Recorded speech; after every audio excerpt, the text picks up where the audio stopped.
Hello दोस्तों, आज की इस वीडियो में आप सभी का स्वागत है। आज हम जीव जनन कैसे करते हैं, इसका हम आखिरी अंश भाग 4 पढ़ने जा रहे हैं।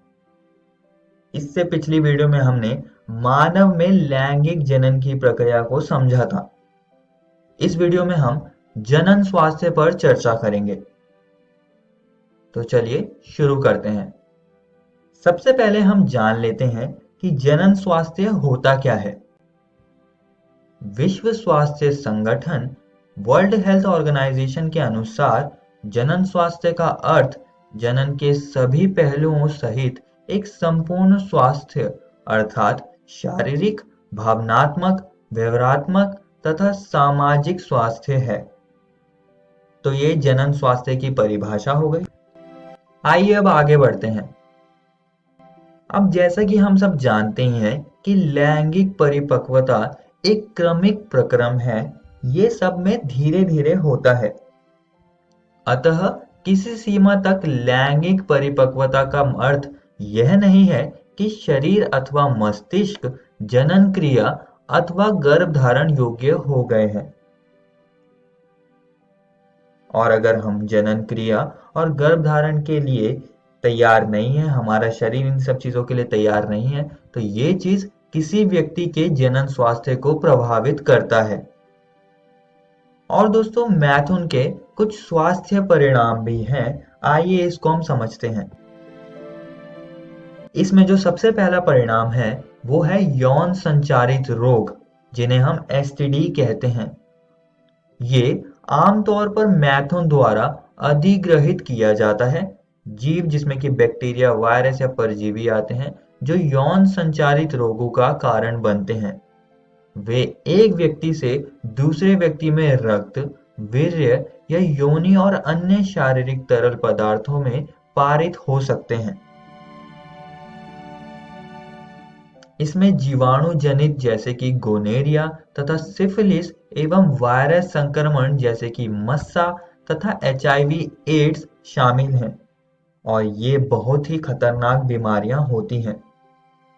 तो इन सब बीमारियों को होने से रोकने के लिए, एसटीडी को रोकने के लिए हम कुछ गर्भ निरोधक का इस्तेमाल कर सकते हैं।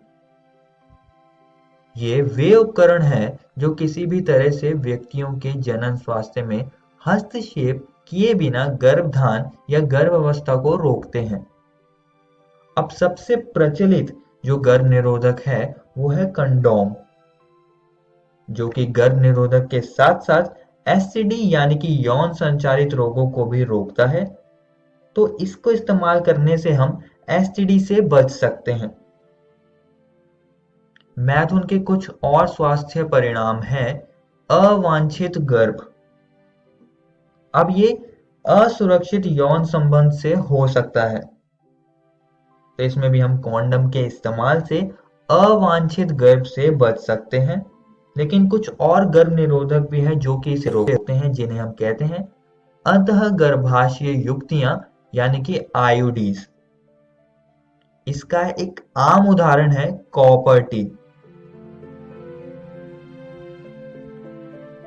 ये जो उपकरण होते हैं ये टी के आकार की वस्तु होती हैं जो कि विशेषज्ञ नर्स या डॉक्टर के द्वारा गर्भाशय में लगाया जाता है ताकि गर्भाशय में युग्मनज का अंतरोपण ना हो पाए, जिससे कि फिर गर्भधारण होगा ही नहीं। और दोस्तों, ये भी काफी प्रचलित उपाय है गर्भ निरोध का। इससे अगला गर्भ निरोधक है गर्भ निरोधक गोली और इंजेक्शन का इस्तेमाल। ये हमारे शरीर हार्मोन में असंतुलन पैदा करते हैं जिससे कि गर्भधारण ना हो पाए। ये अंडोत्सर्ग और गर्भाशय परतों पर भी असर डालते हैं। अगली गर्भ निरोधक विधि है शल्य क्रिया विधियां। इसको हम बंध्यकरण भी कहते हैं। इस विधि में डॉक्टर शल्य क्रिया से मादा जनन तंत्र में फैलोपियन ट्यूब्स और नर जनन तंत्र में शुक्र वाहिकाओं को कट कर टाई कर देते हैं, जिससे कि दोनों जनन कोशिकाओं का स्थानांतरण अवरुद्ध हो जाएगा, जिससे कि फिर निषेचन नहीं होगा और अंत में गर्भधारण भी नहीं होगा। महिलाओं में इस विधि को नलिका उच्छेदन कहते हैं और पुरुषों में इस विधि को शुक्रवाहक उच्छेदन कहते हैं। आइए दोस्तों अब कुछ अन्य परिणाम देख लेते हैं। तो कुछ शल्य क्रियाएं होती हैं जिससे कि गर्भवती महिला का गर्भधारण हटाया जाता है। इसे हम गर्भपात यानी कि अबॉर्शन भी कहते हैं। लेकिन इस तकनीक का इस्तेमाल गलत तरीके से किया जा रहा है, इसको दुरुपयोग किया जा रहा है, जिसमें कि मादा गर्भ का चयनात्मक गर्भपात किया जाता है और बच्चे के जन्म से पहले ही ये उसका लिंग निर्धारण करके करते हैं। और जिस तकनीक से ये लिंग निर्धारण किया जाता है इसको हम उल्बवेधन यानी कि एमनियोसेंटेसिस कहते हैं। इसमें प्रसव पूर्व लिंग निर्धारण होता है।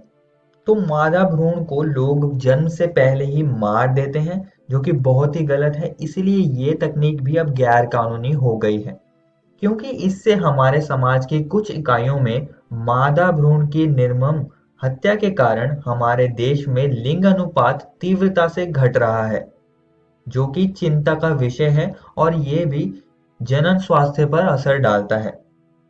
अब दोस्तों एक और बात जो जनन स्वास्थ्य के अंतर्गत आती है वो है अत्यधिक जनसंख्या।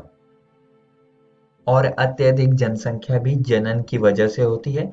एक समष्टि में जन्म दर एवं मृत्यु दर जनसंख्या आकार का निर्धारण करते हैं और अत्यधिक जनसंख्या के अपने ही नुकसान होते हैं और ये भी जनन स्वास्थ्य के अंतर्गत आती है, जैसे कि मैंने आप सभी को बताया। इस चीज से बचने और सही करने के लिए हम गर्भ निरोधक का इस्तेमाल कर सकते हैं ताकि एक अच्छा भविष्य हम बना पाए। आज की इस वीडियो में हमने जनन स्वास्थ्य पर चर्चा करी और हमने जाना कि ये क्या होता है और फिर इसके बाद हमने गर्भ निरोधक को भी समझा, जिसमें कि हमने कई सारे गर्भ निरोधकों पर भी एक नजर डाली। और दोस्तों मैं आप सभी को एक और बात बताना चाहता हूँ कि आज हमने आपकी एनसीईआरटी किताब के ये जो विषय है इसको हमने खत्म कर लिया है और ये अध्याय भी आज हमने यहाँ पर खत्म कर दिया है। आप इसको जरूर घर से किताब से पढ़कर आइएगा। अगली वीडियो में हम इस अध्याय का प्रैक्टिस क्वेश्चंस का वीडियो देखेंगे और जानेंगे कि आपको इस अध्याय में से कैसे प्रश्न परीक्षा में पूछे जा सकते हैं। धन्यवाद।